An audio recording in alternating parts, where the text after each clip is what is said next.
Hey, welcome back to another episode of the Who Dat Jedi podcast. You may have missed us last week because we were in the dark. We'll get to that a little bit later. My name is Aaron, and as always, first of all, to my left is Dave. Hi. And to my right is Fredo. Hello. We had fully planned to record an episode last Thursday, but Hurricane Zeta came through on Wednesday evening and promptly knocked all of our power out. Dave, you had it for the least amount, which is kind of interesting because uptown you lose power like all the time and forever. And it was like you didn't have it lost but I was without power from Wednesday about 6 p.m. until Saturday at about 1 p.m.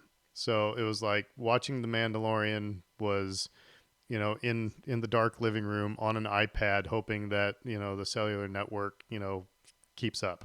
So, Fredo, you just got power back, right? Yeah, yesterday evening, I've been without power basically around the same time as you lost it around Wednesday.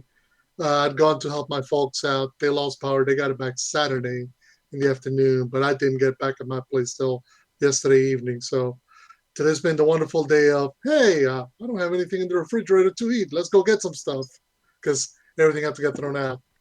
And Dave, how long were you without power? I think like about 12 hours. Everything cracked on at like 5 in the morning the night that we had lost it. And so I had to run around the house turning all the lights off because I didn't want the kids to wake up at 5 in the morning. Nobody wants that. And that was the biggest hardship we had. I mean, like we had to clean up some branches and everything else. But I said that I say this about this hurricane, like it was the best possible way to ride out a hurricane. It didn't exceed a level 2. It went through super quick. It wasn't hot. Yeah, we had a cold front come in like right after. If you're gonna go through a hurricane, that's the way to do it. Well, yeah. Yeah, no. It was, but yeah, I was like going, oh my gosh, I better be able to watch The Mandalorian on Friday. Otherwise, I'll be really upset. Fredo, you're going to say something? No, I was just going to say, I kept saying to everybody, because, it's upsetting. You don't have power for more than 24 hours and you start freaking out because to the rest of the world, you just, well, why aren't you? And you got to remind people, no, I literally have no way of connecting to everything. Cell towers are also without power, which meant that most of our online connections are gone because they're struggling to get a signal. But I was like, look, this thing turned it from a weak category 1 to a strong category 2 in 24 hours, was gone in under 6. The biggest damage it did is it damaged some people's roofs, knocked out power for the entire region, and tore down a bunch of poles, transformers, and trees. And outside of the one poor soul who highly electrocuted themselves, there's been no other mentions of fatalities or injuries. So you're like, Yeah. in all outcomes, if you had told me a strong hurricane is going to go right through the middle of New Orleans and this is what we're going to get, I'd have said, yes, please. Of course, yeah, it was weird. We were sitting there and all of a sudden just went totally still. And Britt was like, wow, look at that. It's just totally still. We went, duh. The eye is like right over. And they said that last time, I mean, this is not the New Orleans hurricane podcast. Sorry, everybody. But, it's, but it was like, oh, that's the eye. Wow. And then we're like, this is really creepy. And I was like, get the dogs out to pee. Go, go, go, go. Get them out to pee. It's like, do it now. Otherwise, we're going to be crossing our legs for God knows how long. So, right. Yeah. I know it was weird stepping outside and seeing the pink salmon skies. Oh yeah. I've been through a couple of eyes in my lifetime, and it's always such a weird experience. But yeah, like to your point, Aaron, I think this is the first one since 65. I think they said 65 in New Orleans, but yeah. Anyway, well, let's get on to the Star Wars stuff because that's why you're listening to this podcast. So I hope you figured out we're talking about the hurricane a little bit, but we got to check in on each other, But anyway, let's do our normal trivia. we're back to the Trivial Pursuit DVD edition. So this is the entire saga. Nothing to do with the Mandalorian. So who wants to go first, Fredo or Dave? I will. I will. Fredo raises his hand in a podcast. That's awesome. But I also said I will. So, all right. So you get, what pilot gives young Anakin a brief tutorial on a starship's controls while traveling to Naboo? I knew this one. It's Captain something or other, which isn't his actual name, from Naboo. I cannot think of the name now to save my life. Dave, You're gonna say it. Dave for bonus points. Oh, geez. I'm glad you volunteered for this one. I'll just say that. I can't remember the guy's name. It's a really nice moment, though. It's a very human moment. I've always liked it, but I can't remember the guy's name. It's Rick Oley. I didn't even have to look at it. I knew that. All right. Well, I said I remembered it. Yeah, I remembered it. I just It's one of the most non-Star Wars names too. It sounds like, the guy you see at the hardware store, All right, so Dave, what creature kills Luke's Tauntaun? I have a rule that I read the first question that I see. I'm sorry, Fredo. I have a rule that I read the first one I see, and that's the one I saw. So what creature kills Luke's Tauntaun? The Wampa. It was the Wampa. Yep. Dun, dun, dun, dun. All right. Well, now the first one I read were another Tauntaun question. This is for me. How many horns sprout from a Tauntaun's head? And I'm not looking around the room because I know there's some Tauntauns right over there. But actually, I know this is 2 horns. Yes, it is. 2 horns. Ha! Yes. All right. Well, now that we're adequately stretched and warmed up, on to the news with Fredo. All right, let's see if we can make this quick so we can get to the meat and potatoes of today. First things first, Throne Ascendancy Greater Good has been announced, coming out next year. Good. The Greater Good, yes. The Greater Good. The Greater Good, yeah. It's all about the greater good. The Greater Good. Yeah, you got to put that in here now, Dave. You got to find a way to the audio clip. The Greater Good. How can this be for the greater good? The Greater Good. So next year actually is that not only is the 30-year anniversary of Heir to the Empire, which kickstarted the expanded universe and introduced Grand Admiral Thrawn. So next year on May the 4th, which is an interesting day, yes, we know, the next chapter in the Throne Ascendancy trilogy is coming out, which is titled Greater Good. So it's across the Ascendancy, seemingly inconsequential events could herald the doom of the Chiss. Thrawn and the expansionary defense fleet rally to uncover enemy plots, and they discover a chilling truth. And so they're teaming up with Del Rey's also teaming up with Out of Print to release a very limited edition of Thrawn Ascendancy, kind of like the one they did for the first volume of the trilogy. So they're gonna have different color pages and a different cover. So, and each one's signed by Timothy Zahn. There you go. And they're $150 each. So not only for those who really love Grand Admiral Thrawn. I like those novels a lot, but I haven't got into the Ascendancy trilogy yet because it feels a little anticlimactic. It's the prequel, thing where you're like, well, I know all these people. Most of these people are going to survive, and so... Hey, you sound like me before Solo. I know. It takes some of the agency out of it, some of the tension. I think part of the problem is because Thrawn's nature is so cold and calculating, it makes it difficult to connect in some aspects. So you're looking for the other characters to provide that emotional connection to the plot and the characters, and that could be harder to do. Well, and so not to be Debbie Downer here, but how much of this is a niche audience as well? Because I'm sitting here going, I like Thrawn as a character.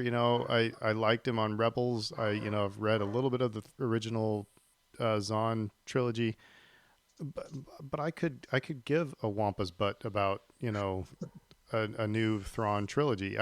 But that's like, with all due respect to Timothy Zahn and everything, but I'm wondering, is it kind of a niche audience for either for those people who are just diehard, heir to the empire, type fans. Well, it's an interesting dynamic because on the one hand, he's arguably next after Ahsoka, he's arguably the biggest expanded, non-movie generated character that we've ever had Sure. until say Mandalorian.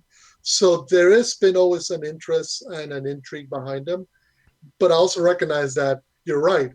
He's almost he outgrew the trilogy he came out of, but he's also not something for everybody because of his nature. He's a thinker. He's a strategist.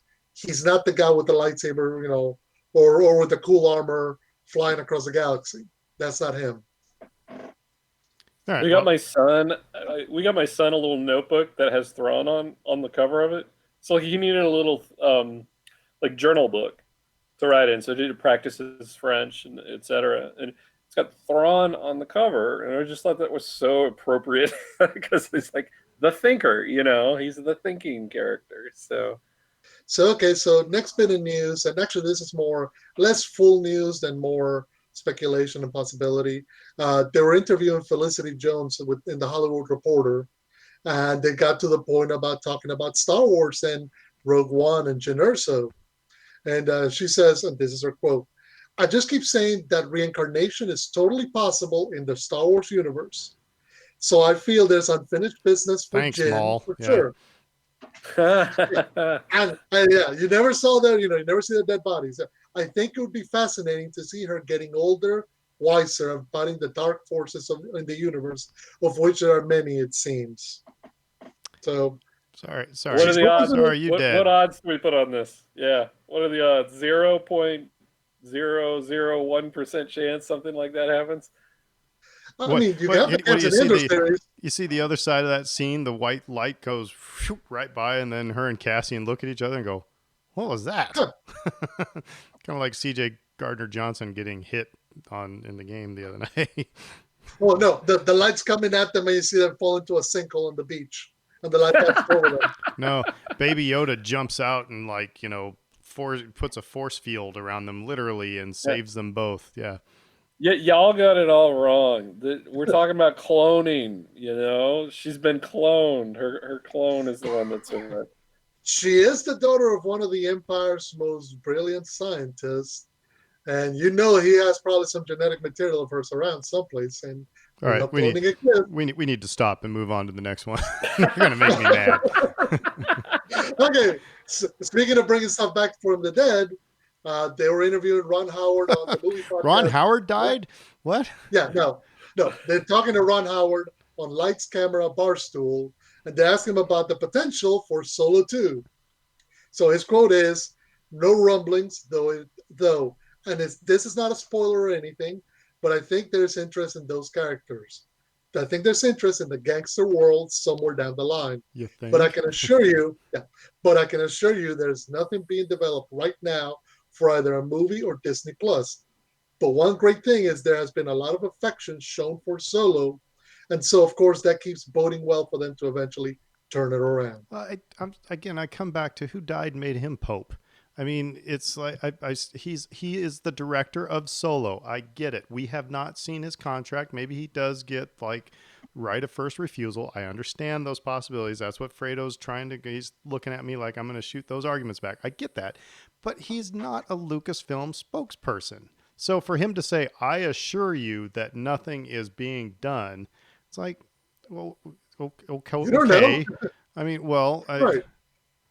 No, I mean, I guess kind of the point is that ultimately he would expect to have been tapped for it. That doesn't necessarily mean that's not true. I mean, that's not guaranteed. There's no guarantee in that. He would expect it. That doesn't necessarily mean that Lucasfilm has to say, "Yeah, we're thinking about doing it."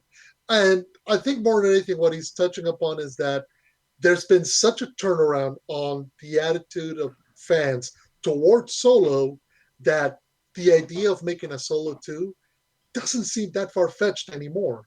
Afterward, in the immediacy of it, I think everybody was like, "Nope, that's it. Kill it, bury it in a desert." Now it's more likely that it could come back to life. I would be more inclined to give credence to a story from Jonathan Kasdan or Lawrence Kasdan, because I mean, you got to have some. I mean, Ron Howard's not going to write a movie. Now, he may say, I assure you that nothing's happening, because he hasn't seen a script. That doesn't mean that he's being involved in a script. I don't know. So I just find it funny that they keep interviewing Ron Howard, and he keeps telling us like inside Lucasfilm, stuff. So I think he's got, to the point that we're sort of dancing around. I do think he has a producer's role, and he that's in his contract. Because for him to put himself out there on a limb like that, there's no reason for him to do that unless he's sure. Yeah, well, or unless we're all assuming that Ron Howard's this, Boy Scout Opie Cunningham of a dude. He may just be one of those people who is just enough in the know that he's the guy sitting at the bar saying, just because my brother-in-law does such and such, that means I know everything about it. So I'm again, not to be Debbie Downer. Yeah. Man, okay. By the way, I've got tons of positive things to say about the Mandalorian. So this is all the negative crap I'm getting out. But I mean, again, and again, maybe I'm more upset with reporters of and I wish Ron Howard just say, I don't know. Why are you asking me? Yeah. Ask somebody at Lucasfilm about this. And if he does have, of course, the next question that a reporter should ask then is, well, okay, so when you signed on to do Solo, did they give you, anything? And then watch his hemming and hawing and politicizing around that answer, then you'd kind of know. But I don't think to my knowledge, nobody is asking that question, So anyway. And I think that's really the key is they ask him about it, but they'll give him enough leeway to kind of, snake around the issue without being definitive. But I think he's also being quite cognizant of the interest that's out there, which again says a lot for the property. Meanwhile, Giancarlo Esposito is telling us about 7 seasons of The Mandalorian. Sorry, he only said 4. He said no. He said 4, but he has been doing interviews, so who knows what he's talking about. Speaking of interviews, John Boyega has been doing interview rounds he's starring in British filmmaker Steve McQueen's Amazon series Small Axe.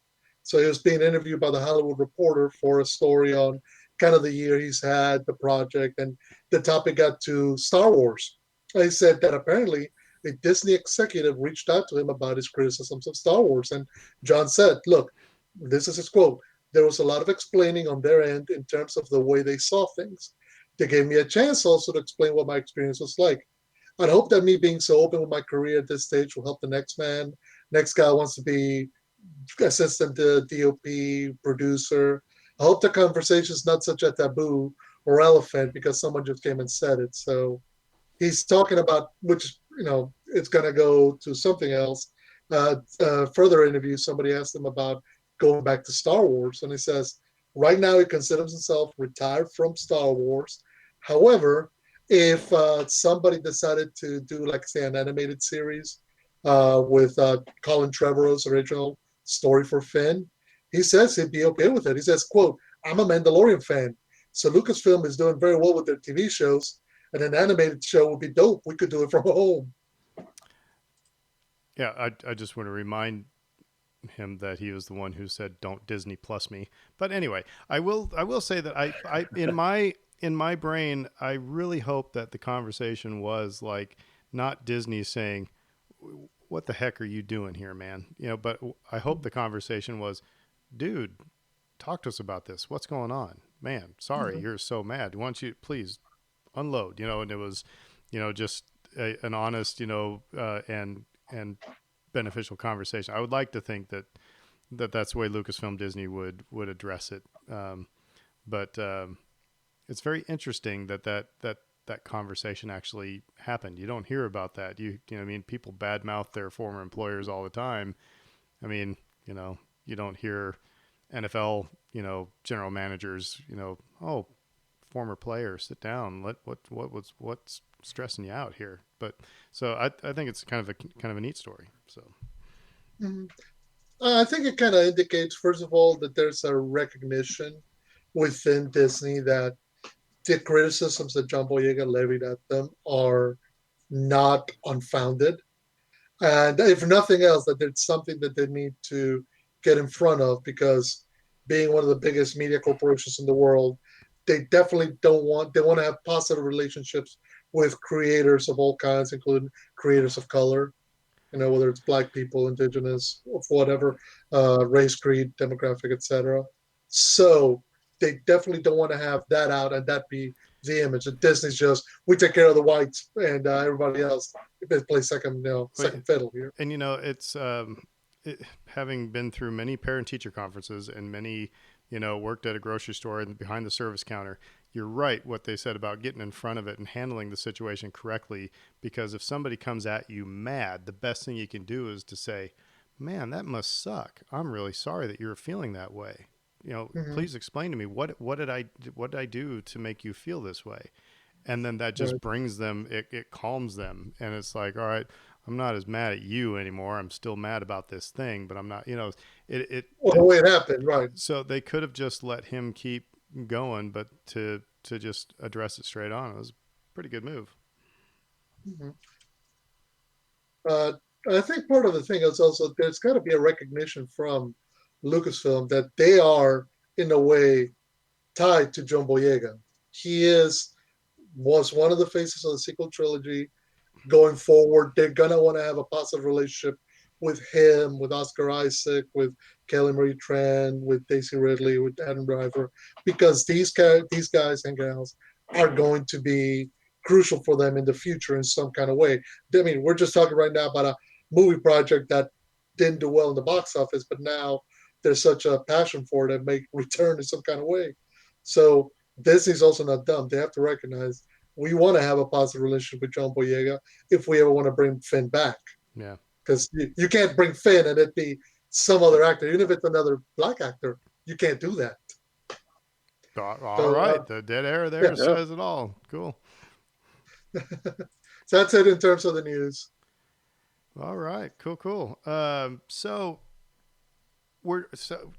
we could do the show that we were going to do last week during the hurricane, or we could talk about the newest episode of The Mandalorian. The stuff we were doing last week. Oh, no. Okay. Mandalorian. Okay. You win. Mandalorian. Right. Yeah. All right. Well, yes. So the long wait is over. And actually, I said to my wife, and maybe I said it on the podcast, the last episode, I said, think about this, guys. I mean, especially us being the old men in the room, right? The Get Off My Lawn crew. We only had to wait 10 months, less than 10 months for new live action Star Wars. That's the eye of the hurricane type thing right there, right? I mean, it was, before it was like you had to wait, 3 years. And then after the original saga, it was, had to wait, 15, so we only had to wait 10 months. So yeah, we had. So the only comparison we had was Solo, right? And that was only a 5-month wait. Yeah. Mm-hmm. I guess that's true. Yeah. But that's the only other comparison point. Well, for 10 months for a sequel, 10 months for a sequel. Yeah. Anyway, go ahead, Fredo. Yeah, exactly.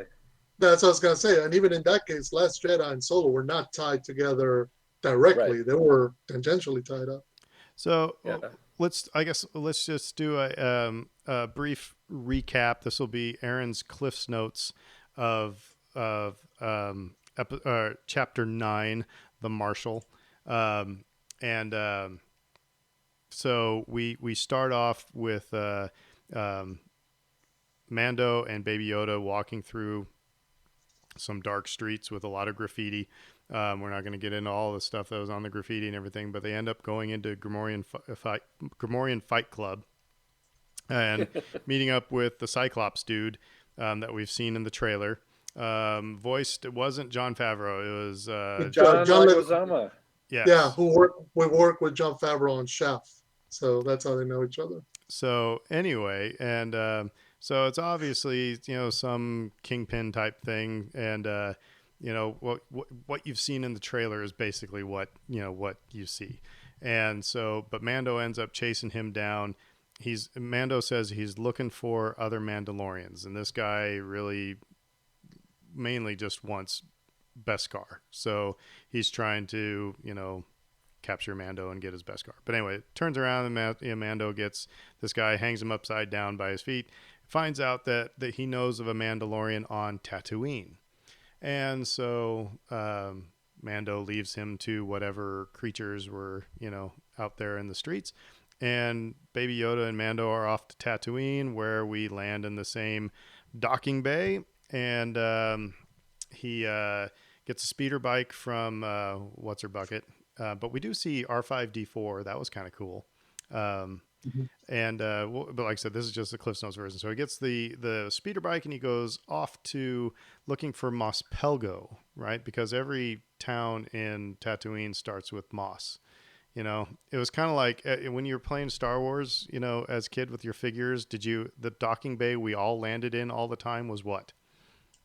Docking Bay 97? 94. You always landed in Docking Bay 94, But anyway, so yeah, Mos Eisley, then Mos Espa, now it's Mos Pelgo. Okay, whatever.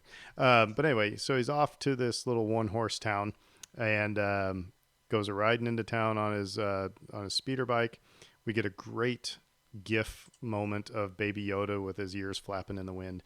But he goes into a cantina where Weequay is working there, and in walks the Marshal, that is wearing Boba Fett's armor.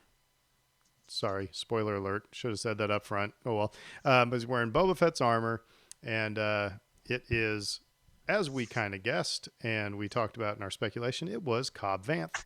We'll talk more about him here in a little bit. But yeah, Mando he doesn't think that Cobb Vanth should be wearing the and played by Timothy Oliphant, right? Right. Yes. And so he doesn't think that he should be wearing the Mandalorian armor.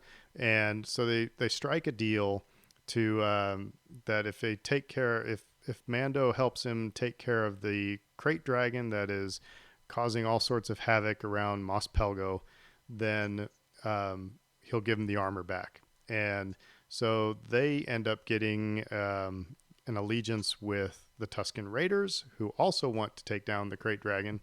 And so they're all working together, and they all fight the crate dragon, and they end up winning.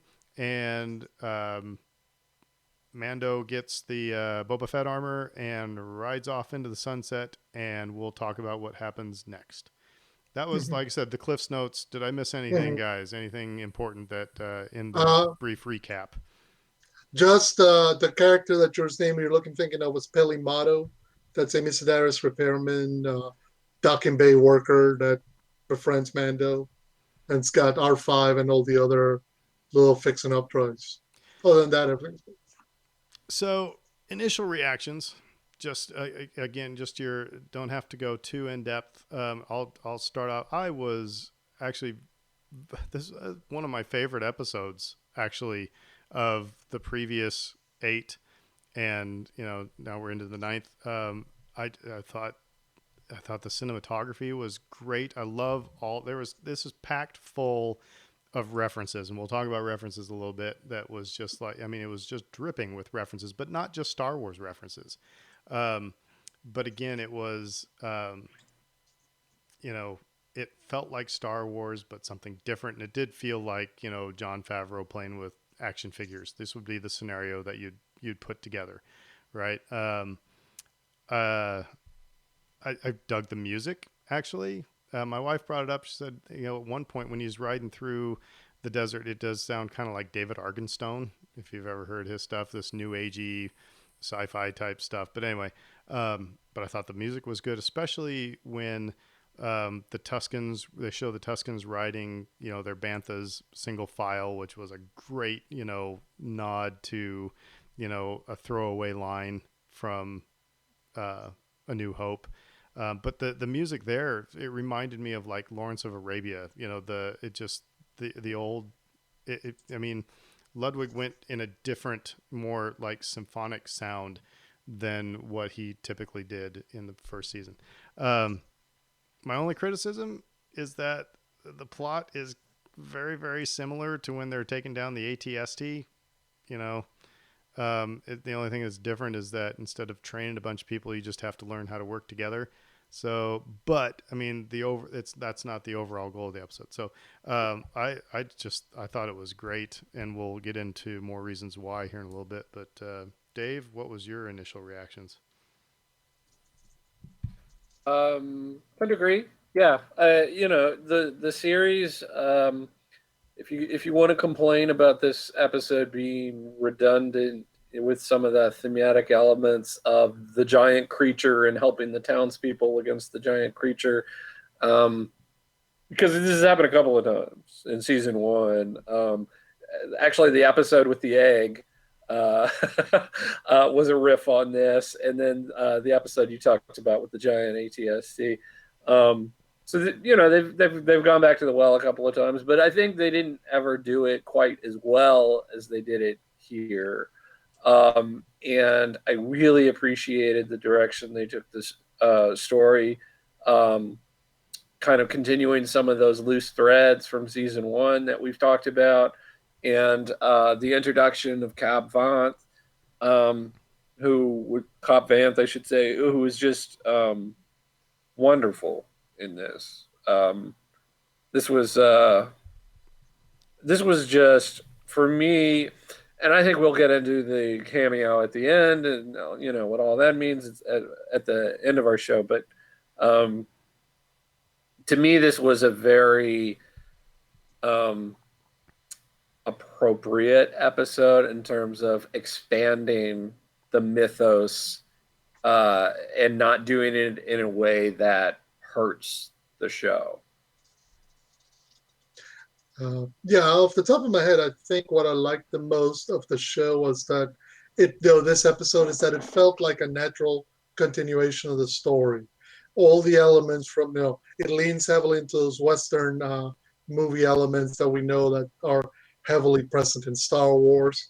The idea of the lone guy riding into the dusty, middle of nowhere town out on the edge of society and bringing people together to fight a common enemy. Yeah, there's a lot of this episode that felt not derivative, but very much like it copied the homework of other episodes in season one. But I also think in part because it's doing the setting up for season two. I can kind of give it a slide on that. I mean, there's very much okay, let's get you back on your feet into the Mandalorian's world, get you know, and so it gives us an action beat right at the start with the fight at the Gamorrean Fight Club, which, by the way, was that the first time we've ever seen Gamorrean battle axes actually being used? Yeah, I think so, because I think in Jedi it's just they just they clink just them hold together. them. Yeah, they just clink them together. They never actually use them in battle, whereas here we actually see them, in their full power, so to speak.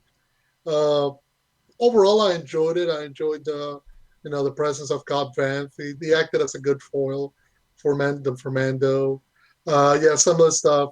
I mean, I love the fact that they're going back to the ideas that we've seen before, like Mando's rapport with the Tusken Raiders, how that plays into it.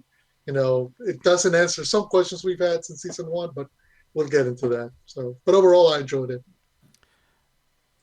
So I'm calling a little bit of an audible here, Dave. Before we do the Cobb Vanth thing, let's talk about the references in the episode. So let's just get kind of our, get the Wessel, our appetites whetted or whatever. Just get our brains spinning here, because it was full of references. Like I said, not just within the Star Wars trilogy, or saga, but outside of it as well.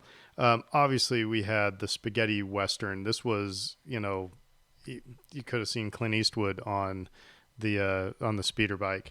There was the link to the Aftermath trilogy. I think this is one of the first times that books and cinema have married.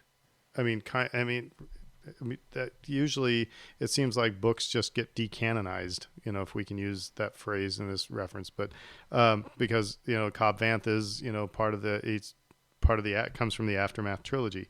The Knights of the Old Republic stuff, the Crate Dragon pearl, right? That's from Mhm. KOTOR, right? That's from KOTOR, yeah. Was it KOTOR 1? Yeah. And there was also I got this one from Screen Rant. Was the there was a Jaws reference where they're lining up the explosives to take out the crate dragon, and the Tusken Raider drops one of them, and the guy says, Yeah. what are you doing? You're gonna blow things up." And they almost come to blows. That happens in Jaws when the guy like drops a canister on the boat, and Richard Dreyfuss starts yelling at him. Basically, it's the exact same scene. And then, of course, you got the Star Wars references. You've got the pod racer engine was Cobb Right. Vanth's speeder bike, Speeder. basically. The crate dragon sound was actually the sound that Obi-Wan Kenobi originally made before the special edition changed it. So they used that same sound. I don't know what other references did you guys pick up on? How did you feel? Was it too reference heavy or what? The Death Star explosion when they're showing that on the holo at the cantina. And was it you, Dave, that found that tweet that mentioned that the Aravash text around it was the ROTJ crawl? Yeah, Yeah, the last paragraph of the crawl. Yeah. that was a fun Easter egg. Mhm. The one of the smaller things that people might not have noticed. Well, there's a couple actually. The when the Sand People were first meeting them, those are the dog critters from Attack of the Yeah. Clones. Those are, we've seen those creatures before. So when you see them, that's a clue that you're about to see the Sand People. And probably a lot of people didn't pick up on that right away. Um, I loved the design of the creature that tunnels right through town. Took me back to Tremors. Yeah. I mean, I'm sure that was intentional. I heard a lot of people talk about just the references to Dune. The sandworms. Sandworms. Yeah, with the sandworms. And of course, Yeah. they're in the Dune Sea as well.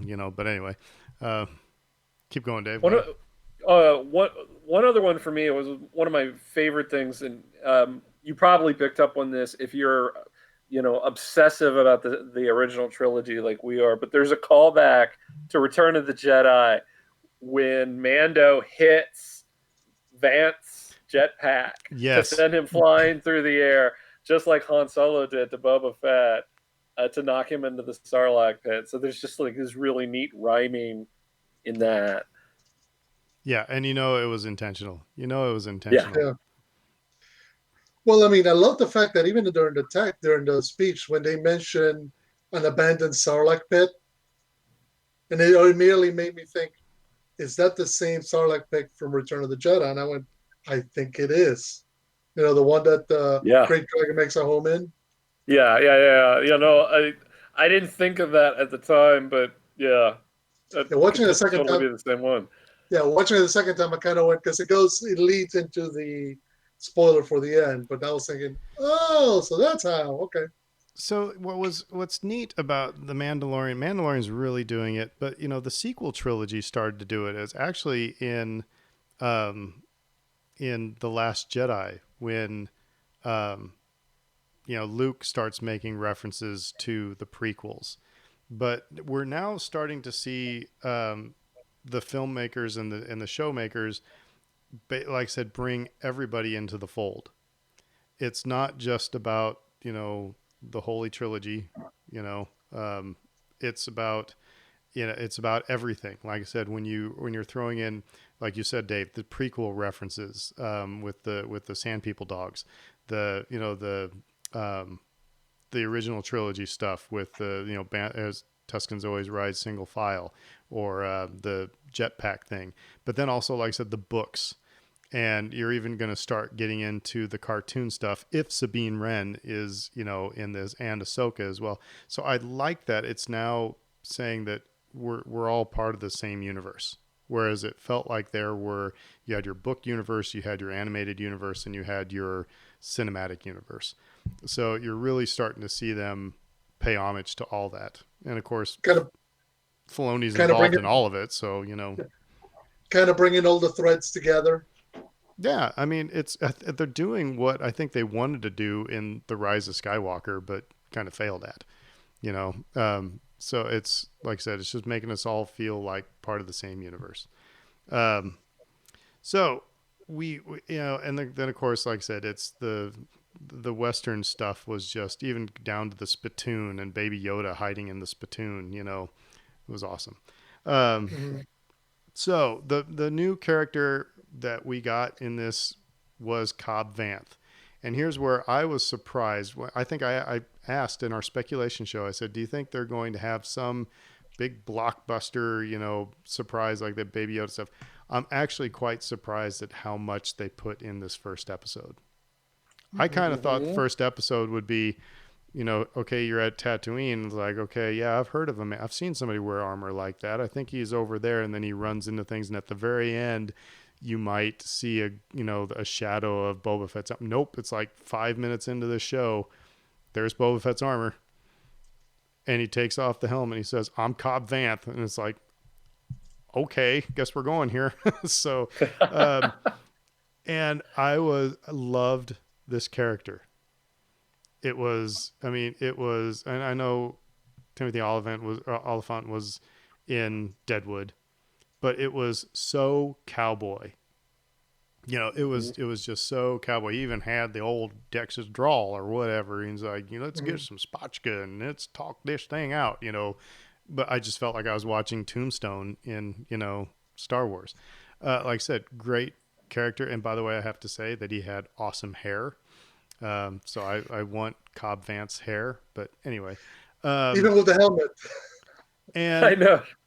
yeah, no kidding, right? That's why He took his helmet off. His hair I've looks said that great. I'd love to have a scooter, you know, to get around, but I would drive me nuts having to wear a helmet because it'd mess my hair up. But apparently, if you wear a Mandalorian helmet, it doesn't get messed up. But I was actually also surprised, you know, having read, you know, the Aftermath stuff, they really kind of held true to his story. They didn't really retcon much. There are some minor differences, but the way I'm looking at it, what's in my head canon is that, you know, the Aftermath book is told from like if Dave and I saw the same, you know, situation, Dave would tell, you know, his family a story and I would tell my family a story. It'd be the same story, but there would be nuances that would be different, you know. Right. So I wasn't too like, oh, no, it was this in the book. It seemed to fit. But so those are my initial thoughts. What'd you guys think of? Did you think we were going to get Cobb Vanth right out the gate? Well, what's interesting is the moment that they said Tatooine, or that what's in Gore Koresh says Tatooine, I went, oh wow, we're going here already. I really didn't think that we were gonna get this episode at the start of this season. I thought, okay, we might do some other stuff, go to some new places, kind of bouncing around, and then lead into going back to Tatooine and running into Cobb Vanth and all that. So I was surprised that we just right at the outset, boom, here we are. We're going there. And Dave And almost then, got his good, bad, and the ugly thing like right out the gate too, because they have a standoff in the cantina. So it's uh, like all the speculations are gone in the first episode. You know. yeah. Although I Yeah, will say, including yours with the big reveal at the end, which is you got. You know, we got the big reveal at the end. But I'm yes. sorry, you were going to say Fredo. No, I was just gonna say. I mean, looking at it from the moment I saw, you know, Cobb Vanth and Boba's armor, I was like, okay, how much of everything else that we've heard in Rumorville this summer is now? Do I need now to take a bit more seriously? Just because it was like, okay, he works. One of the things I loved. I mean, look, I'm an avowed Justified fan. I love Deadwood, so I know that Timothy Oliphant can't deliver Cowboys. There's a reason, you know, they made play a cowboy character in Once Upon a Time in Hollywood because that's what the guy live, breathe in his sleep. Which is funny because I think he's a Southern California kid. Anyway, uh, he nailed the character so well. I love his relationship with Mando, just the interactions because it's it doesn't come from a position of you're trying to take what I want. It's I need the, I need this in order to help my people. Well, What are you going to do to help my people? but it was also, yes, it was that, but it was also, again, having been a teacher for 19 years, I know how fights go.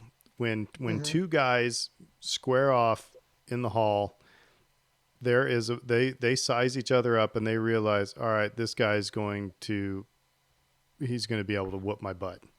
And they really don't, they then try, they just talk a lot of stuff, or they talk their way out of it, or they, it's very rare. Do you have, you know, so I think Cobb Vanth saw Mando and he was like, yeah, this isn't going to go well for me. Mm-hmm. So I've got to, how do I not talk my way out of this, but how do I de-escalate, and how do I, get this to a, scenario where both of us are going to be happy, Right. so yes, he says, he cares about the town. I believe that and everything, but it was also all right, I don't really want to die here, so what's the best Right. route that I can take? I would agree with that. And I think it doesn't diminish his feelings for the townspeople. Like No, he's not at all. already established. Yeah, I mean he's established that at this point. The way that he came back to rescue the town, I think he's such a compelling character in that regard, and he seems to have such a good rapport with Mando that I can't help hoping that he makes a return at some point. Um, I like pretty much everything about him, from the design of the character. I like how he's tall. The armor doesn't quite fit him right. Yeah. It's like it wasn't Yeah. tailored for him. So it would make sense that it wouldn't quite fit him right. Um, I like how he utilized the jetpack effectively. He was a capable fighter. Um, we almost got that gunfight that I've been itching for. We may still get it. Uh, and again, even though I want more, there's that opportunity that, like Aaron, you mentioned, like people can go back and read some of the Chuck Wendig stuff if they really responded to this character in the same way that we did. Well, and I've heard some criticism of the fact that it didn't follow, you know, the books, but it's also like we only got, 2 minutes of his backstory from his own point of view. And if he comes back in a previous episode, there's more that we can learn, um, and it's always, the fish is always bigger. Well, it's, not, remember Han saying, not if you round down, Mm-hmm. um, so you can always fudge a story here and there, but um, I, I also liked how he was, um, he was always in the middle. It was, it seemed, I kept thinking Bendu. And when we get to talking about Mando here in a little bit, I'm going to even talk. I think Mando is even becoming more like Bendu. But um, it was, you had Mando on one side and the Tuscans, on the other, and Cobb Vanth was, kind of button up against, both in different ways. Um, but he played the part of small town sheriff, you know, to a T. And it worked in Star Wars. It just worked. And what's interesting is, because I don't know, I mean, they don't mention what he was doing beforehand, but I love the fact that the very night that said that we saw Mos Eisley celebrate the downfall of the Empire, that the mining collective shows up to just take over Mos Pelgo. Like, nope, you're all slaves now. There's no power in the galaxy, and he flees, lucks into run into the Jawas, and then his choices are or run away or come back and knock them out, and that's what he does. By the way, he learned how to aim that rocket pack rather well, or the Yeah. rocket launcher. Yeah, and fly it too. Yeah. And actually, we don't have to get into this discussion, but there was something also that was, a bigger, you know, outside of Star Wars and into real world type of thing. When people are that whole, without power, when power leaves, there's a vacuum, like you said. It is one of those things when you start talking about, the movements of, if people just said, for example, let's just burn our way of governing to the ground and build it back up. It's like there is that, you know, there is the possibility that when you create that vacuum, that it just doesn't turn on a dime like that. People Right. will take advantage of situations. So it really does start making you think about just the different. Yeah, again, I don't want to get into any larger discussions here, but it was a good point, and that's actually what the Aftermath trilogy talks about. Was the New Republic really had a hard time, getting things started, because how do you just build from the ground up? American history class makes it look like so easy, right? You just write a constitution and everything just works. Yeah, And yeah, yeah. And this was a Favreau directed episode, so it really, I appreciate that he dove into some of that, because that's what those Aftermath books is all about, and this is the same time period, and so it would just stand to reason that you need to sort of touch on some of those bigger, more galaxy defining issues as this story becomes bigger, because he's going to expand his sphere of who he interacts with. We've talked about this, through the course of just finding a home for the child. He's going to need to potentially interact with Jedi, get a deeper understanding of that universe. We've talked about the potential for Palpatine shenanigans to enter into the fold at some point, and so it's like, these are bigger picture things. So obviously, he's going to have more. The story and the character are going to go along that path of, well, this is political. This is a political statement. This is a larger topic, so to speak. so we're going to keep talking about Cobb Vanth, but I want to get into Mando, and how he changed. Because that was something that it struck me right out the gate, and really, really hit me hard when he lands in Mos Eisley, and the pit droids come running up, and she says, "No, stay away. Remember, he doesn't like droids." He's like, just let him work on it. I was like, whoa.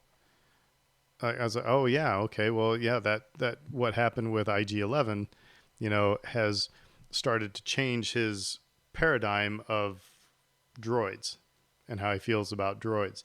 But then throughout the whole episode, he's also far more chatty. He's not long-winded, but he's longer-winded. He's going to give away more verbally, because in the first season, especially in those first half of the season, you didn't get many. I was wondering, it's like, man, Pedro Pascal got a great paycheck for not having to say many words. We talked about how you would communicate, how a lot of times those episodes were not a lot of dialogue. But now he's becoming more verbose. And he's letting his guard down. He's allowing himself to be more vulnerable with people, which I think, and this is the last thing I'm going to say, and we'll let you guys chime in, but I think that's going to be one of the overall themes that we're going to see with him, is that he had such a narrow focus. This is the way.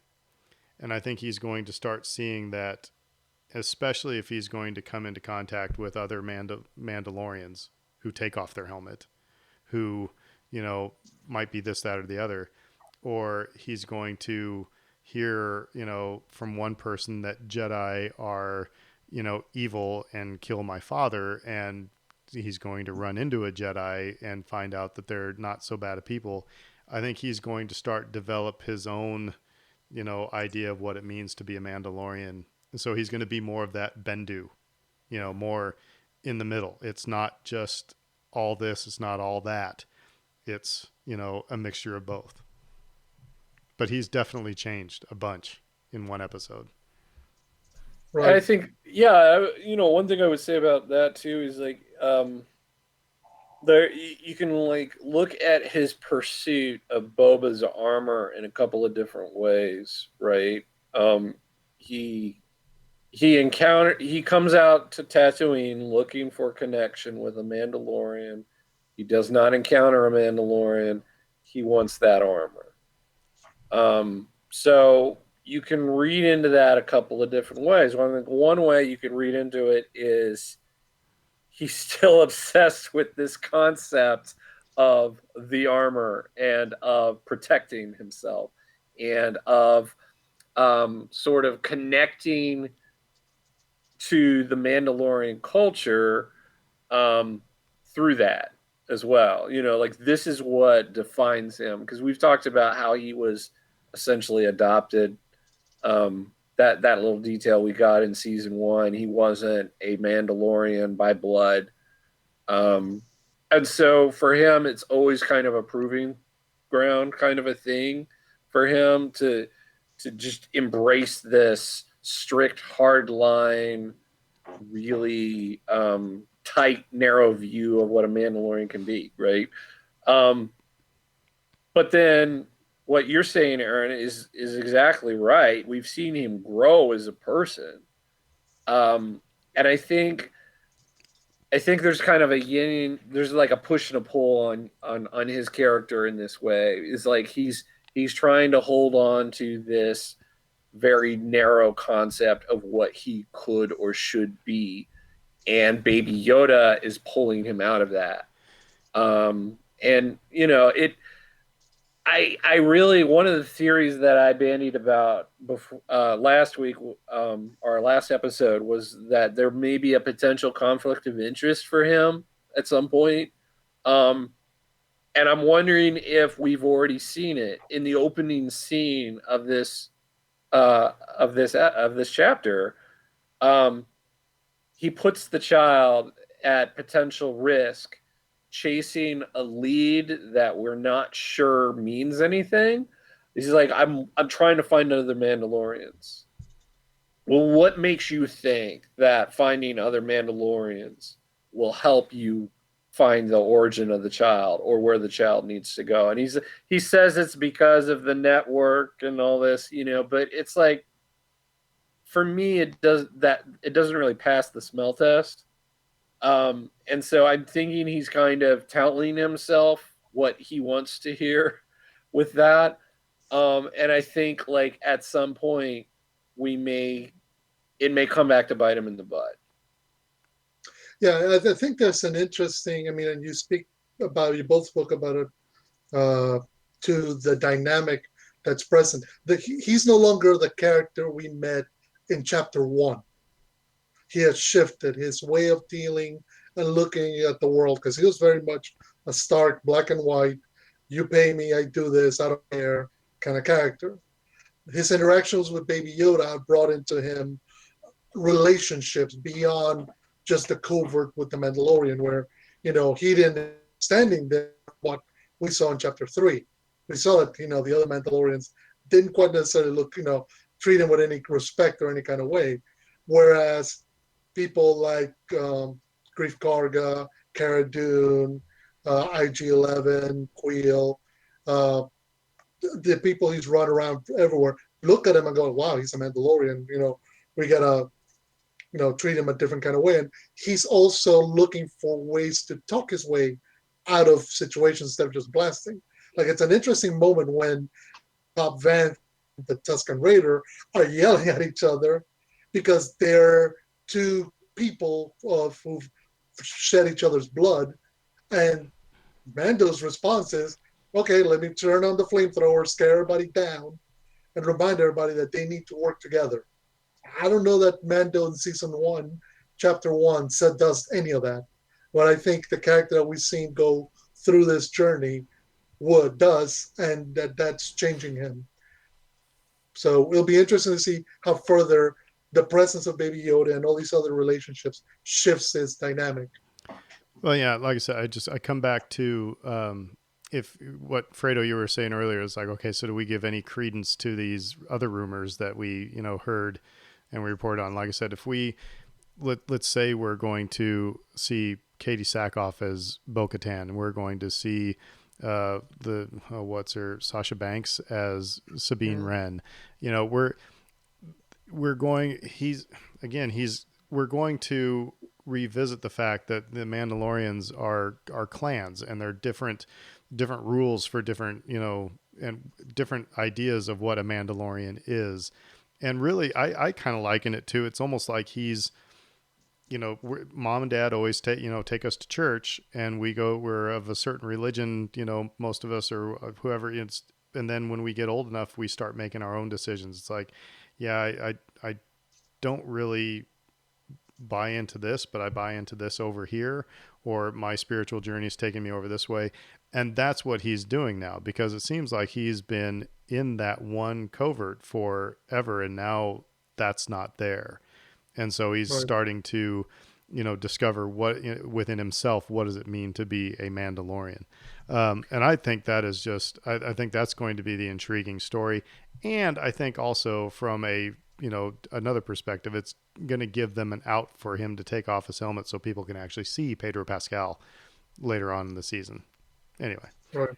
Hey, you know, if he has a failing as a character, I do think that might be it. He has, you know, an insecurity about his role and where he fits in, and he's trying to, you know, understandably, he's trying to figure out where he fits in, and he's trying to, you know, discover more about his roots and what options are available to him. But again, I wonder if it's at the expense of this other path that's in front of him, which is help the child. You know, and also look at, and I'm sorry not to talk past you, but the other part of this is that look at the way when he first meets Cobb Vanth, it's take the armor off or I will take it off of you, you know, and he lets him wear the armor for the rest of the episode. There is a respect that is gained, and, you know, a mutual admiration that, you know, okay, this guy's not so bad, you know, because he's wearing the armor doesn't make him a bad guy. And maybe is he, you know, you're not Mandalorian, you know, well, and then of course, maybe, you know, neither is Din Djarin. He's not Mandalorian either. He was, you know, he was a foundling. So, you know, so I see that, I see that, you know, there's going to be that struggle. And Dave, I think you're right. You know, he's going to probably find himself getting pulled. I want to explore more of this Mandalorian stuff, but, you know, I got this kid over here, and does he just, because he gets off the speeder bike and goes into the bar, leaves him on, you know, in the bag in the speeder bike, you know, takes him into Gamorrean Fight Club. You're right. There is kind of this just laissez-faire, you know, he'll be all right. He's seen worse, you know. Yeah, Cobb Vanth up front, just up in essence. You want to really do this in front of the kid, and that's what it says. You've seen worse, and I'm like, yeah, but that doesn't mean you normally expose your child to a risky situation where his own parent figure is going to die. Normally.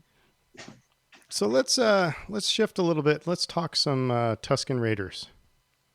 You know, it was, first of all, I loved their introduction in the first season.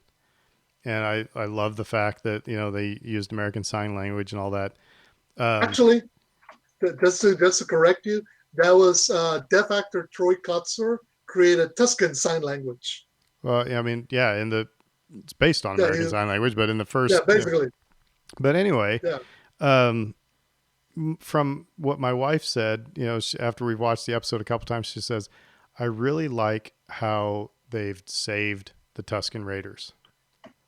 You know, that we're introduced to the, you know, we're introduced to them as savages, as, you know, we call them sand people, you know, I mean, they had a racial slur for them, you know.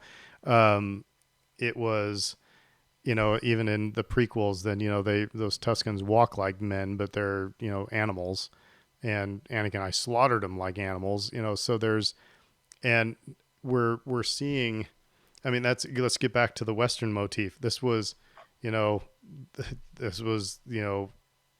the U.S. troops and the Native Americans. Yeah, that's That's what it was. But we're seeing the Tuscans and I loved Mando's thing. Says, are they brutal? Yes, but so's the Dune Sea. Are they raiders? Yeah, but they're true to their word. He's making a comment to, you only are focusing on one aspect of them, but look at, you don't understand their whole culture. And right. so I don't know. What do you think about, the Tuscan Raiders and what do you, and are we going to see more of them? Do you like what Favreau and Filoni are doing with them? And I don't know, go from there. I enjoy like them. I mean, remember, outside of their brief moment in A New Hope, we really haven't seen or spent or gotten to know anything about them beyond that big moment in Attack of the Clones when they, for some reason, kidnap Shmi, and then Anakin goes to rescue her, finds her before he does any. And you're like, hey, that's the extent of your knowledge about them. I will say, the Knights of the Republic does a good job of giving you a bit more background on them, but I love what they've done with that group in this show, because from last season and this one, you see that Mando has a strong respect for the Tuscan culture.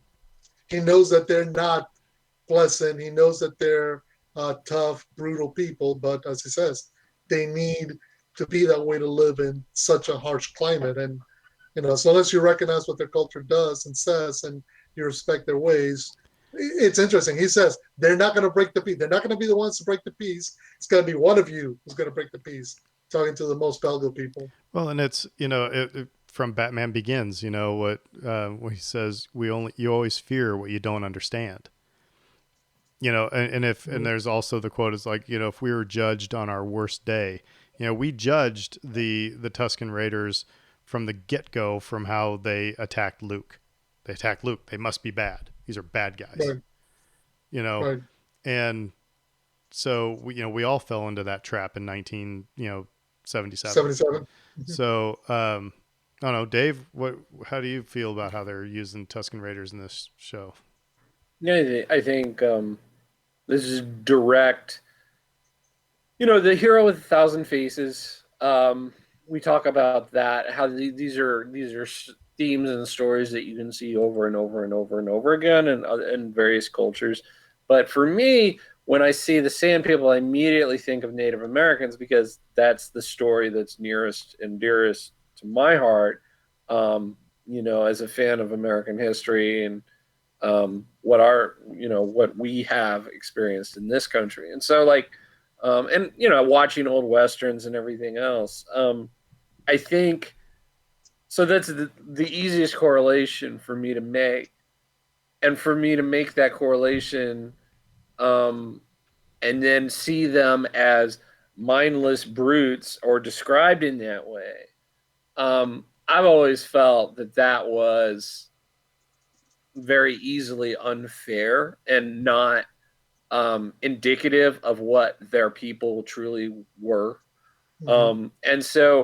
And it's very, we're just going to paint them with a broad brush. We're going to dismiss them because they're bad and they're evil and they're against us, and that's what they are.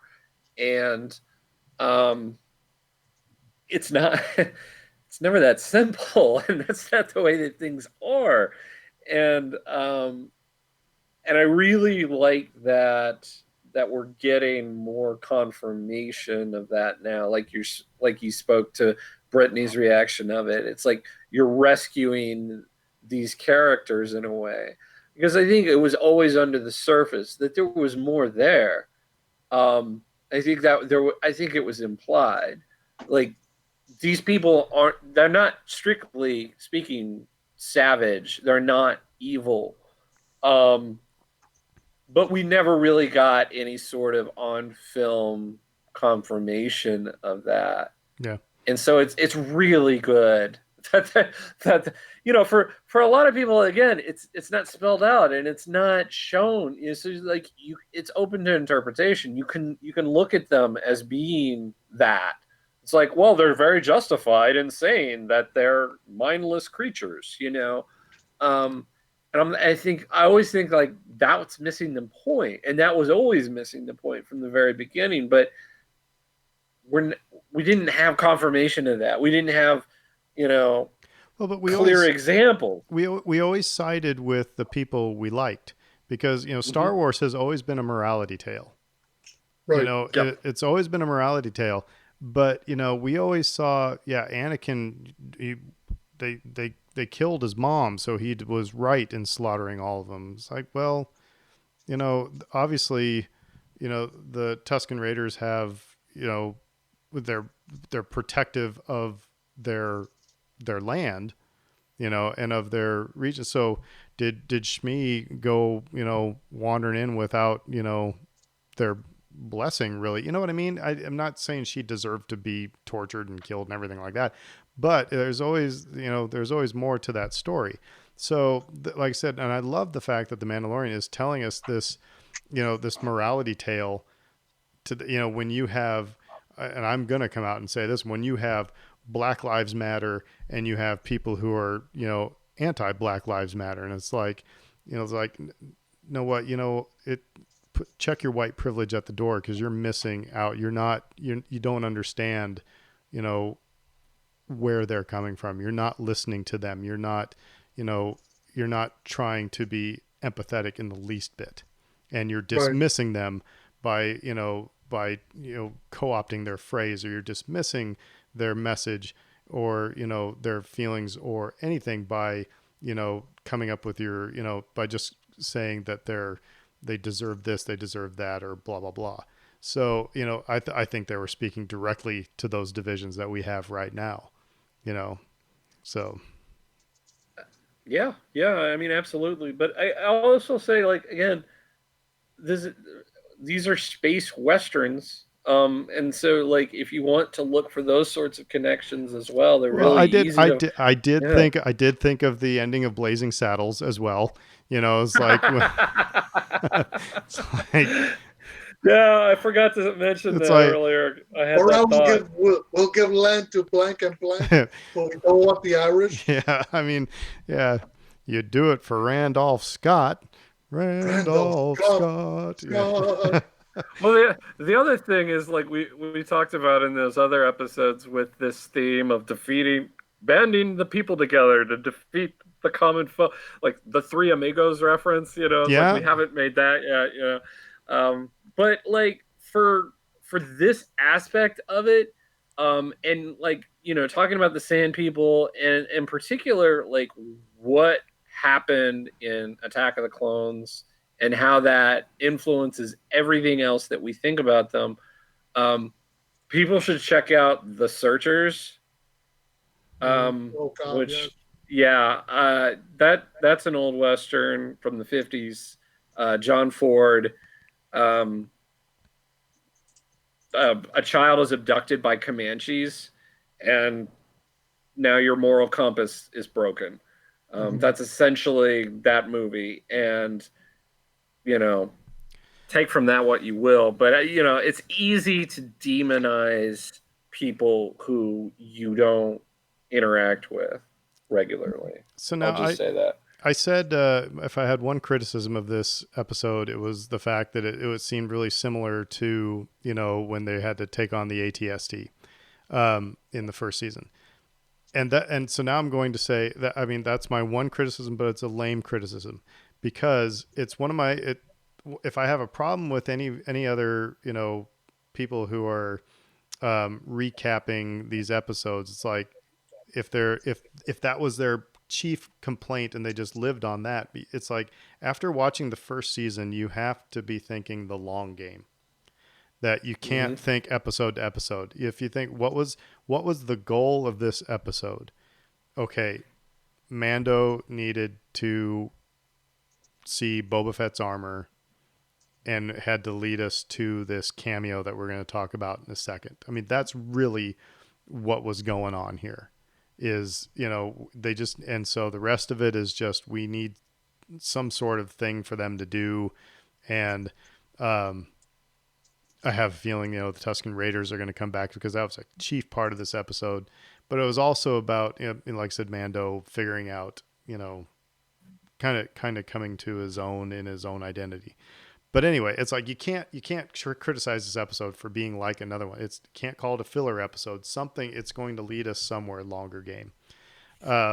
So that being said, the cameo at the end. Now we can say it.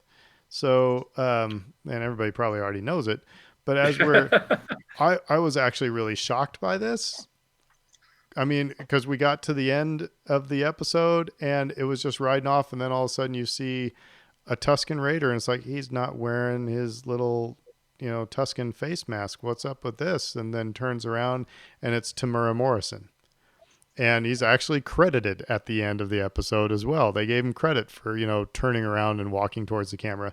So Boba Fett is at the end, and he's wearing Tusken Raider gear. Mm-hmm. Now, interesting enough, like I said, watching, it was New Rock Stars. It's a YouTube channel. They just do, reaction and Easter egg stuff. The first time that you see Mando sitting around the fire with Tusken Raiders, this would be, I can't, well, is it the first time? It's like, anyway, there's one Tusken Raider who's sitting outside of the group with arms crossed and just kind of staring at Mando. He's not engaged in the conversation, but he's just kind of, and so their thought is that Boba Fett's been around him this entire time, but as one of the Tuskens. Well, I mean, the interesting thing, first thing, the moment that I saw him speeding away past the Twin Suns, I was like, okay, they're not cutting away. They're not cutting away. And then, that's why they're not cutting away. Because I thought that was the perfect kind of, Iris moment and, go to credits. So it clearly was to set up, and going back to kind of what I said earlier about an abandoned Sarlacc pit hole, abandoned Sarlacc pit. And it's like, well, that would explain how the Sarlacc died. I mean, Boba, caught his way out, killed the Sarlacc.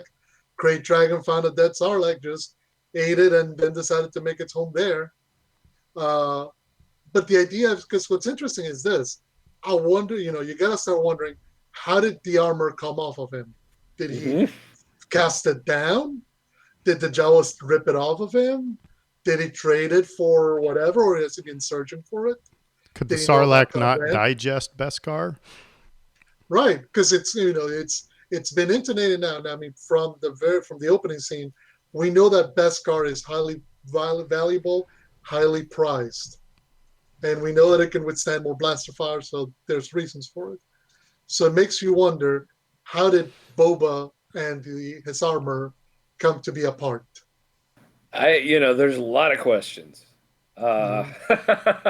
It's fun. My favorite question of all is probably, is this in line with what, Aaron, you had been asking, which was, is there a big reveal at the end of the episode, right?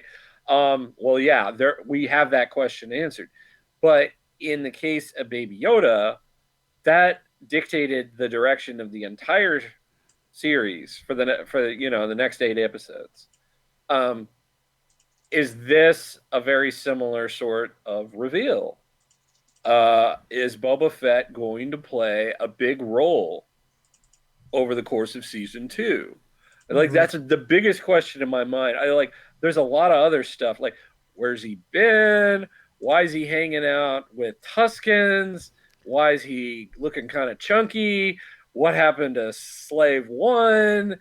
There's a whole lot here where I'm just like, couldn't he have made his way off planet by now and or retrieved his armor by now? But we don't know. What Favreau and Filoni is doing here is actually quite, again, it gets to my point about, Mandalorian is going to be, Din's going to be struggling with what people are telling him, because he's been quested to find Jedi, and now he's going to be interacting with one who don't like Jedi all that much.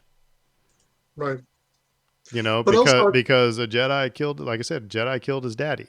So he's going to be, and Luke had played a part in sending him into the Sarlacc pit. If it wasn't for that stupid Jedi kid, I would be still, you know, having drinks on Jabba's sail barge and everything would be just fine. And I think you're going to see so fast forward just a second, you know, the next episode, the synopsis is the Mandalorian must ferry a passenger with precious cargo on a risky journey. So probably thinking we're going to see the boat show, you know, but I really think the beginning of that episode is going to be, he's going to have interaction with Boba Fett. And well, anyway, he's going to have interaction with Boba Fett and it's going to come out, yeah, I'm supposed to find these people called Jedi. And he's going to say, you watch out for Jedi because they will chop your head off. And so then when it's interacting with Jedi further down the road, he's going to have that paradigm in his head. You know, a Mandalorian told me that they're bad people, you know, so it's, but then he's going to get into talk to Sabine Wren and said, well, one of my best friends is a Jedi. It's like, he's going to be struggling with all these, who do I believe type thing. Go ahead, Fredo. So two things. First of all, we know that Boba is not Mandalorian. Well, I mean, he's not. He's not. Jango wasn't. Well, Boba's a clone. It wouldn't be the first time they retcon something, but anyway, go ahead. True. But neither is Din Djarin. Din Djarin's not a Mandalorian either. Right. But what does Din Djarin's Mandalorian code say about Mandalorians who lose their armor? It's been stressed that you do not remove your helmet or lose it or somebody takes it from you. So how's Din gonna treat a Mandalorian, to use air quotes, who not only had his face revealed, but had his whole Beskar armor stripped from him? Well, that's what I'm saying. He's going to be dealing with that because Sabine always took her helmet off, and so did Bo-Katan. That's the things. That's what I'm getting at. He's going to be dealing with all these things. But I guess my point is, we have somebody who was not of Mandalorian blood, raised in the strictest reading of the Mandalorian code. That tells you that he should look at Boba Fett at best as somebody who failed, and at worst potentially an enemy. So I wonder what their interaction is actually going to be like, whether he would trust anything Boba says, because it's going to be like, well, even if you were Mandalorian at one point, I got your armor right here, homie, so you ain't got nothing to say. I think Boba wearing Tusken Raider gear shows us that he has probably, if he hasn't been integrated into the Tusken Raider culture, he at minimum got that gear off of a Tusken Raider and is integrated in that environment. So I don't think it's likely at all that he's going to get off planet anytime soon. I think what's likelier is he understands Mandalorian's attachment to Cobb Vanth and that town, and he may want to put that town in peril to bring him back. Right, and I think it creates a new dynamic for continuation of that dynamic for Din, where he's not, he's looking for other Mandalorians who he can trust on his quest, and the Mandalorians he's going to run into are nothing like the Mandalorians who he's run, he's been with, kind of like what you say, Aaron. But also and I think this is why we're getting Boba Fett so early in the season. That's why you have his reveal. It's because this is going to be the season. It's going to be all about Din finding out what it means to be a Mandalorian for himself, away from the covert and the code and everything. So, one, I want to say it real quick again that I think actually the more direct reason why Boba Fett is here is to put a conflicting thoughts of the Jedi into Din's head. I mean, that's the obvious one.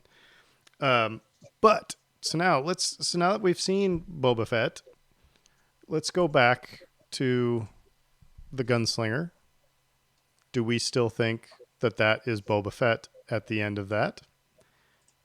Do we think it is? I'm going to say I don't think it's Boba Fett at the end of that. I don't think it's Cobb Vanth at the end of that, because Cobb Vanth don't have a cape that hangs down to his ankle. It does have spurs. They did make the Spurs sounds a lot, but again, but no cape, right? but and we know that nobody in Star Wars changes their clothes except for every 3 years. So what do you guys, I mean, has that been in your brain? What do you think? Do you still think that it's either Boba Fett or Cobb Vanth at the end of that episode? I think Occam's razor, it's probably one of the two, and more likely Cobb because he has the gear.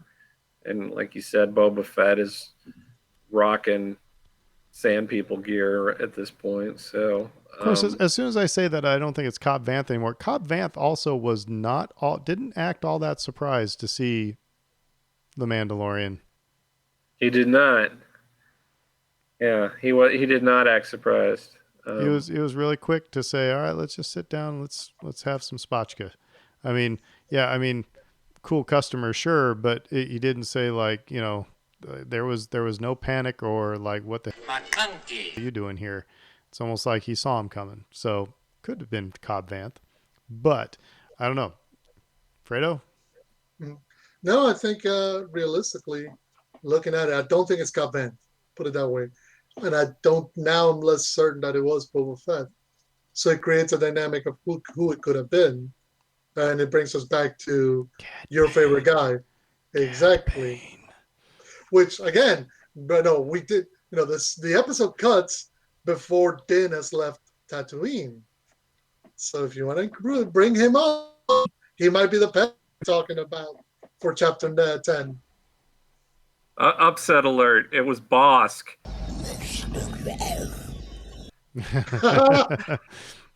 Boss got his Spurs. So, I mean, we could sit here and speculate. It would be a repeat of what we've already done. I really do think this next episode, I'm looking forward to this next episode, because if it is on the boat, then that means we're going to see Sasha Banks' character. So we're still in the deep end of the pool, so, but I can't imagine they would start that episode off of Tatooine.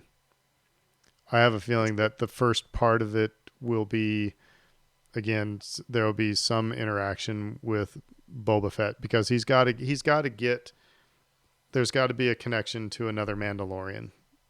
And, he might say, I've heard of whatever. I don't know. Yeah, I'm just more excited than I was a week ago. So I think it's what I'm liking a lot is that they're not wasting any time. They're like, here we go. You know what you came here to see. Bam, let's go. Let's hit this ground running. And they are giving us everything that we've been asking for right at the outset. Whether or not that means that we will get those rumored Cara Dune and Grief Karga focused episodes later on down the line, and this is why. It's interesting, but I don't know. I'm liking it right now. The other thing we haven't talked about, let's just talk about the special effects in this episode was incredible for a TV show. You know what I mean? They spent all their money on that crate dragon. I don't know. Were you guys blown away by that? Yeah, no, they did great. And the other thing you mentioned earlier that I wanted to agree with you on, I thought Ludwig Göransson really expanded on what he did in season 1 here in a really fun and interesting way, like noticeable right away. The music style shifted quite a bit, and I appreciated that as well. Mm-hmm. Now, I was thinking when I was rewatching it, the moment where Mando and Cobb Vanth jetpack to the top of the mountain alongside the Great Dragon, that was you have a composite of 2 live actors in costume with this entirely CGI created thing, and all of them fit in the same space and appropriately. It doesn't look like it's something superimposed or like they're standing far away or on a green screen or anything like that. It looks great. So that gives me hope that Disney has gone, okay, we know that it's a big money maker. Let's keep the gravy train going, and they're supporting it wholeheartedly. Of course, it's also, it's like I tell the kids that I teach music lessons to, it's like I wanted to teach you, I'm not teaching you how to take shortcuts, but I want you to work smarter, not harder. And so I think they're figuring out how to create with the volume and everything, they're able to, create a show a certain way so that they can put more of their resources into the things that make sci-fi TV shows look hokey. You don't want to look like, a ship that's on a string. It's like, well, we figured out how to create environments on the cheap by, using a game engine so that we can, and use them over and over and over again so that we can spend our money over here on this awesome crate dragon. So on the costumes, on the makeup, on the because you look at whether it's the bartender at the cantina or Gore at the start. I mean, those are very gnarly looking dudes, but they fit alongside, and even the Gamorrean guards who look, they look svelte, they look thinner. They did. I've actually got a friend in Omaha who has a Gamorrean guard. He's in the 501st as a Gamorrean guard. It is just awesome. I'll have to find the YouTube clip of us doing. We're at a hockey game doing a dance off. It was me and my stormtrooper armor, on ice, going, "Oh, please, Lord, don't let me fall." And the Gamorrean guard ended up winning. I'll find it and I'll send it to you guys. I will say the Gamorrean guards did skip leg day though. Yeah.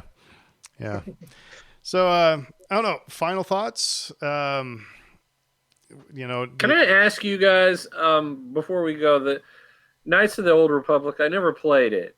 So the pearl inside the crate dragon. Does that have any special significance, or is it just an Easter egg? Because they really made a big deal. It was very valuable. Okay. But I think that was one of those things that it's like I have a feeling Dave Filoni probably said, and we got to take out a pearl because it's going to make all these people just lose their minds. That's the only reason that, because I was actually watching the Blind Wave reaction to it, and they're like, "Oh, Crate Dragon, hope they get the pearl. I'm like, what? Because actually the first time I watched that episode when they pulled it out, I was like, what is it, an egg? Suka, but so I had to do some research on that one, but but I now, after all the research I've done, it's like, it had to be, you watch this. It was the Terrascasi thing from Solo, right? Some nerd said, put this in there and everybody's going to lose their minds. The catch is that, you can only get that. That's in the gizzards of the Great Dragon. So the only proof that you have, because you can't pick up the Great Dragon and bring it back and show everybody you've done killed the Great Dragon, but you can pick up the pearl, bring that back, and show everybody I did kill a Great Dragon, because it's the only way you can get one. So it's kind of like a proof of a great deed. Because it was fun. I think at the end of the episode, Mando was like wrapping some Great Dragon steaks or something on the back of the speeder bike. As Baby Yoda's poking at it, Yeah, whereas the Tuskens are basically carving up the Great Dragon, leaving it like nothing to the bone. But then when they show the pearl, it's like, that's mark of honor. We killed a Great Dragon, because it's not easy. So, and again, that's what I like. It's those things they're bringing in, the books, the video games, the cartoons, the movies, everything. And they're saying, for a long time, Star Wars fans have been, that's not my Star Wars. That's not my Star Wars. This is my Star Wars. And now they're starting to say, no, what? You know what? It all has a place. And that's what I'm digging about this show. And honestly, it's making me want to, like I said, I had to research it and figure it out so I could celebrate in somebody else's, geekdom here, So it's making me a little bit more interested in some of these other things that weren't my Star Wars growing up. Right. And that's one of the things that I appreciate about what Dave Filoni likes to do, is that he's not unwilling to ignore anything that could give him, the stories even further flavor, further sense of existing within this big universe. I'm going to rewind about 10 minutes, because Fredo, what you said earlier about, you were talking about the Tuskens, how they said, he said they stick to their words, said they ain't going to break the peace unless one of you do it. And then Dave, you, I think, said something about how you think Boba's going to do something to get Mando back to Tatooine. he's going to ditch that. Well, he's going to be wearing the Tusken gear, and he's going to gun down people in Mos Pelgo and cause a big civil war between them and the Tuskens. And that's a perfect way. He's got already the gear to pretend, and all it takes is another Tusken Raider to see him getting shot, and for all of them to go. It's such an important line that seems like a throwaway. So they will not break the peace unless one of you do. Right.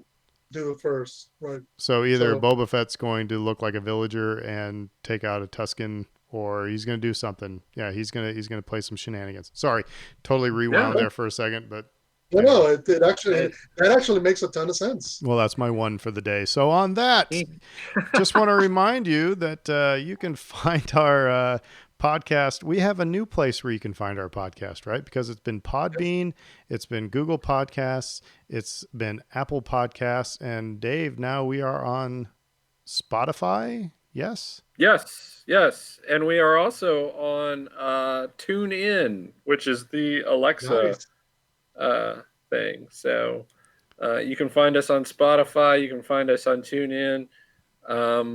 Other options pending. So and all those places, give a good review. Don't give a bad review. We don't want bad reviews. Yeah. So just give a good review. If it's a bad review, just go find another podcast to listen to. That's fine.